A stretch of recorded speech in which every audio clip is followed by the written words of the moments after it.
आज का विषय है प्राणायाम। अष्टांग योग की श्रृंखला में यम नियम आसन के बाद यह चौथा अंग प्राणायाम है। प्राणायाम से संबंधित पातंजल योग सूत्रों पर विचार किया जाए उससे पूर्व चंद बातें जान लेना आवश्यक है। प्राण का अर्थ है जीवन, जान या जीवित ऊर्जा। प्राणायाम द्वारा शरीर के हर सेल तक, हर कोशिका तक ऑक्सीजन पहुंचाई जाती है और हर सेल से अनचाही वायु जैसे कार्बन डाइऑक्साइड बाहर निकाली जाती है। योग के इसी विधि को प्राणायाम कहते हैं। योग में सांस लेने और छोड़ने की मात्रा बढ़ा दी जाती है तथा सांस के लिए पेट का पूरा प्रयोग किया जाता है। ध्यान में रखने वाली कुछ और चंद बातें। प्राणायाम आसनों के बाद करना चाहिए। प्राणायाम एकांत तथा खुले और साफ वातावरण में करें। प्राणायाम से पहले शौच आदि से निवृत्त हो जाए। प्राणायाम खाली पेट अधिक उपयोगी है। प्राणायाम करते वक्त शरीर को तनाव रहित रखें। प्राणायाम में भ्रामरी प्राणायाम को छोड़कर सांस की आवाज न करें। प्राणायाम के बाद 45 मिनट तक कुछ न खाएं।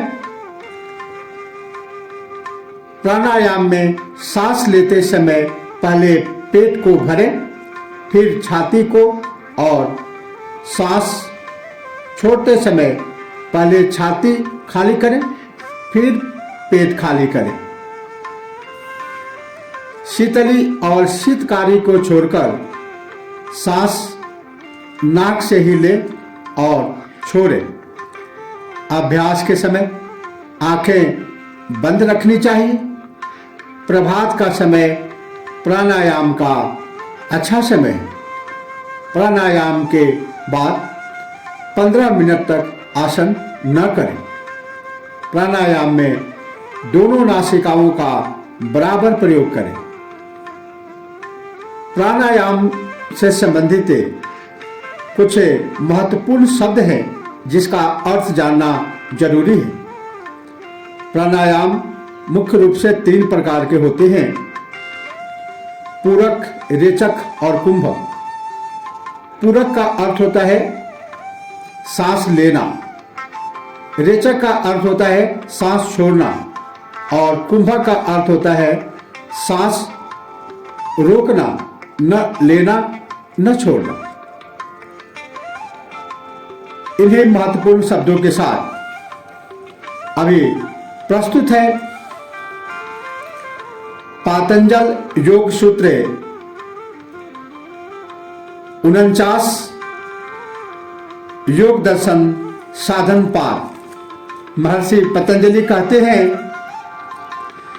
तस्मिन् सति श्वास प्रश्वासयोर्गति विच्छेदः प्राणायामः। तस्मिन् सति मतलब उस आसन की सिद्धि होने के बाद श्वास प्रश्वासयों का अर्थ होता है सांस और प्रश्वास की, इनहेल एंड एक्सहेल। गति विच्छेदः गति का रुक जाना प्राणायाम अर्थात प्राणायाम है। पूरे सूत्र का अर्थ है उस आसन की सिद्धि हो जाने पर श्वास प्रश्वास की गति का रुक जाना प्राणायाम है। यम नियम और आसन के बाद योग का चौथा अंग प्राणायाम है। सामान्यतः श्वास प्रश्वास की गति को रोक देना ही प्राणायाम माना जाता है। अर्थात स्थिर अवस्था में बैठकर श्वास प्रश्वास की गति को नियंत्रित करने के लिए पूरक, कुंभक तथा रेचक प्राणायाम किया जाता है। किंतु इस सूत्र में पतंजलि कहते हैं, आसन के सिद्ध होने पर शरीर ही निष्क्रिय नहीं होता, बल्कि इसका प्रभाव मन, इंद्रियों एवं श्वास प्रश्वास पर भी पड़ता है। जब शारीरिक चेतना किसी ध्येय पदार्थ अनंत आदि में पूर्णतया केंद्रित हो जाती है तथा आसन सिद्ध होती है तथा इसके फलस्वरूप सांस प्रश्वास की गति अपने आप रुक जाती है, इसी को प्राणायाम कहते हैं। शरीर के बाद जबरदस्ती करके श्वास को रोके रखना प्राणायाम नहीं है। अभ्यास से ऐसा करना संभव है, किंतु योग से उसका कोई संबंध नहीं है। चेष्टा पूर्वक श्वास की गति को नियंत्रित करने तथा पूरक, कुंभक, रेचक करने, लंबी गहरी श्वास लेने आदि क्रियाओं से रक्त शुद्धि होकर शरीर की शुद्धि तो होती ही है, मन का संबंध प्राणों के साथ होने से वह भी शांत हो जाता है। अतः उनसे भी अवश्य ही लाभ होता है। किंतु ध्यानावस्था में शरीर तथा मन के निश्चित होने पर जब श्वास प्रश्वास की गति अपने आप रुक जाती है, तो यही सही अर्थों में प्राणायाम है। इसलिए प्राणायाम की सिद्धि से पूर्व आसन को सिद्ध करना आवश्यक है।